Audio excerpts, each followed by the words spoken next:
So over the past couple months, I've been making a couple different projects. Here are my more notable ones, I guess. And I don't know, I just wanted to update my office a little bit. So I wanted to see if I could try to display them over here on this wall. Currently have these guitars on display. 2 of these were ones that I designed for a contest. And this one was a contest prize for a guitar that I designed that mistakenly got sold in an auction.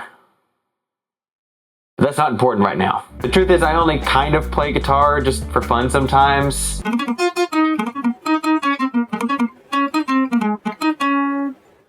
I'm not actually that good. I just thought these looked nice on my wall. It's a nice decoration. But now that I've started making all these 3D printed projects for this channel, I want to be able to display them with this backdrop that you see in a lot of my videos. So I think it'd look nice if I updated it. So we'll go do that. Let's go. So I went ahead and took a picture of my wall and all of the individual projects that I plan on displaying, just so I could get a good layout of how they look in Photoshop.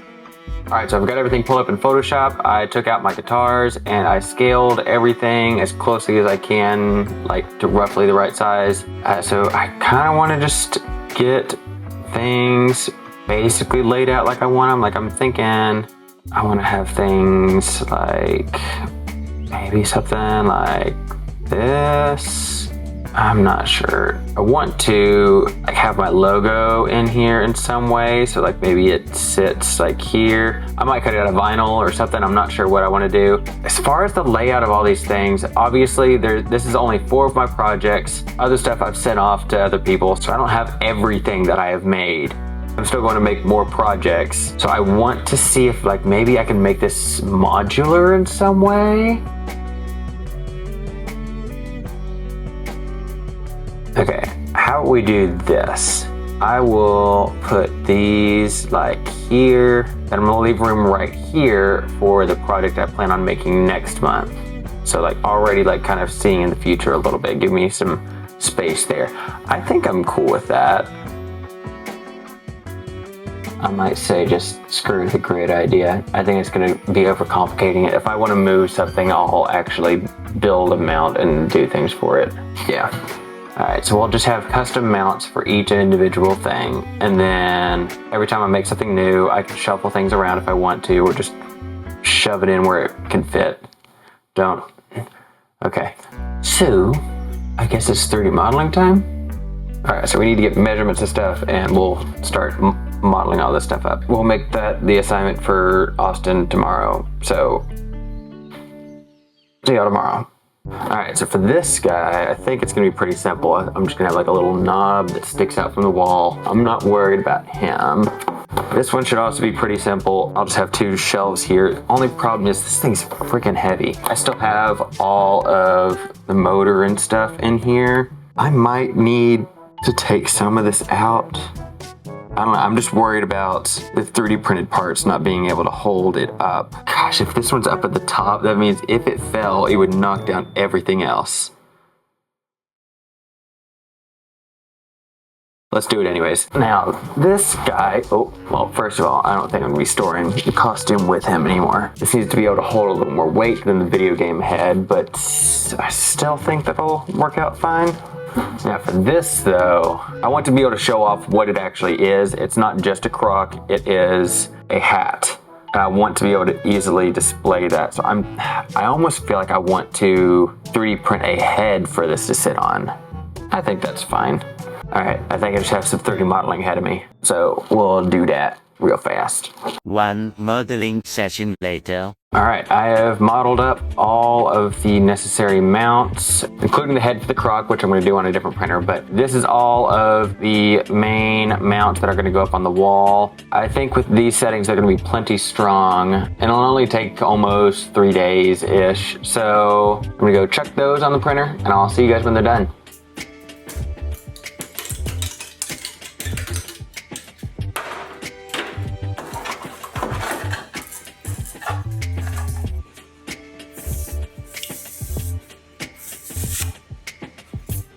I went ahead and started getting all of the mounts cleaned up, and as you can see, the mount that I chose to do for the crock is actually my video game head, just scaled down a little bit. I also opted to do what all the new cool kids are doing these days, and I gave it a fuzzy texture on the outside. I don't know, it looks kind of cool. It looks almost like stone-ish. We'll just have to see how it looks after it gets painted, but I think it looks pretty neat. And before anybody asks, I did stress test these, and they seem plenty strong for what they'll be used for, so I'm not worried about anything falling off the wall or anything. I think they'll be fine.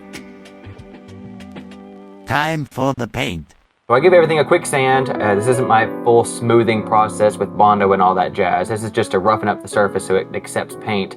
And on the topic of paint, I'm sure you may be wondering why I printed everything in white if I planned on painting things black. I don't know. I just had lots of white on hand.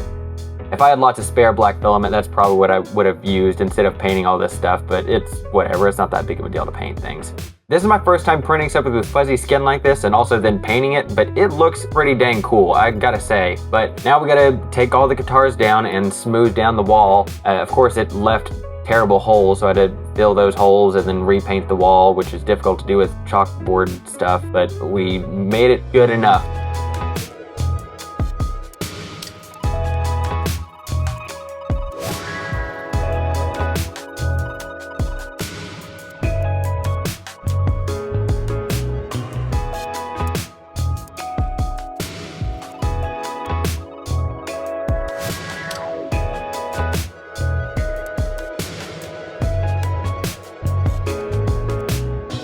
And that's basically it for this wall. I think the croc one looks pretty awesome, I gotta say. I am going to add a little extra little bit in the middle. Like I said, I'm gonna try to put my logo in here. Obviously, it's a chalkboard wall, so of course I should just make it out of chalk. I think I might swap it out for like something else in the future, but that'll be a whole nother project. Now for my other wall, I decided to make a little display to show off all of my printer's failures. Now, as much as I do 3D printing, I still do fail pretty often, which is actually a great segue to our sponsor for today's video.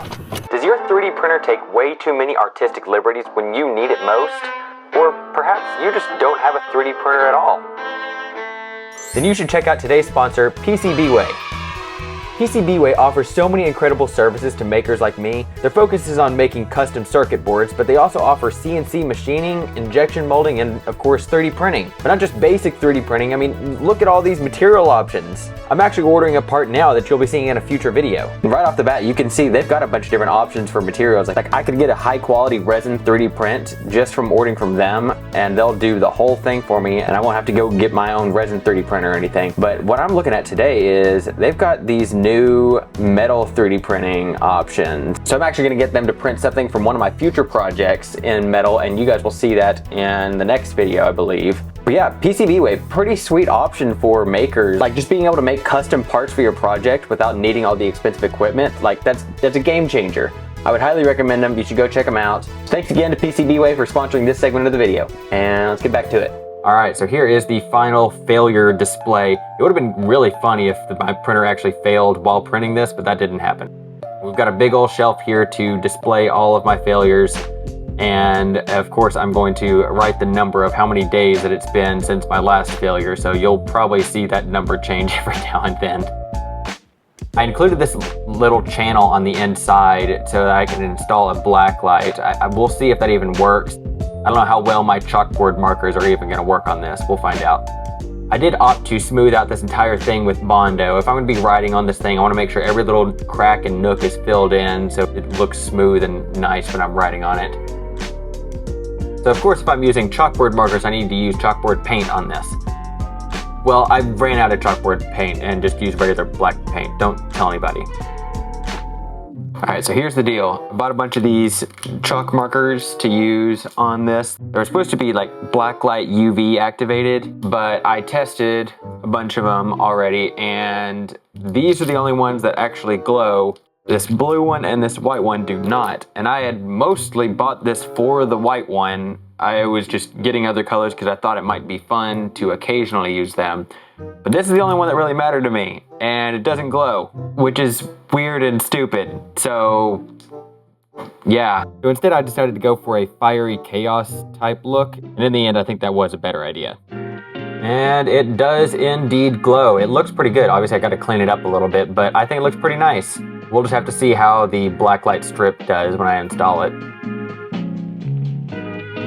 So after all that work of getting the blacklight strip installed, it works pretty well. I wish it was a little bit brighter and had a little bit better coverage over the whole thing, but for what it is, I think it's pretty good. I'm still happy with it.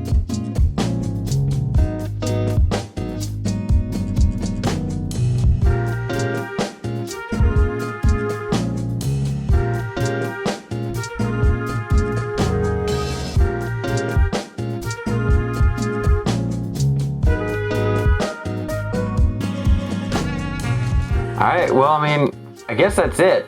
It looks pretty good if you ask me. From a video maker standpoint, there's a couple other things that I'd like to do to spruce things up back here a little bit, but that's a future project. As far as just the things that I made for this video, I think things came out very well. I appreciate you guys sticking here to the end. I know this was like a shorter, simpler type video. The reality is I've been working on something behind the scenes and I haven't really been able to talk about it much, but it's gonna be the next video. And it's gonna be very exciting. I'm very excited about it. I'll be posting some teasers over on my Patreon, so if you wanna see what's going on, you can go over there. You might find out here pretty soon. Speaking of the Patreon, that's one of the easiest ways that you can support me as a creator. I'm still working on adding some new perks for my supporters. So if you've got any cool ideas for things you'd like to see, just drop them down in the comments and maybe I'll consider adding that. But if you don't have the funds to be able to support me over on Patreon, the best thing you can possibly do is like and share this video, even leave it a comment. I'd really like it if you hit subscribe as well. As you can see, I do a lot of weird stuff. Making mounts for a wall is one of the more tame things that I've done on this channel. But with that, I think we're all done here. So, bye. Bye. Bye. Oh, I'm tripping over stuff. You should check out some of these other videos that I've done.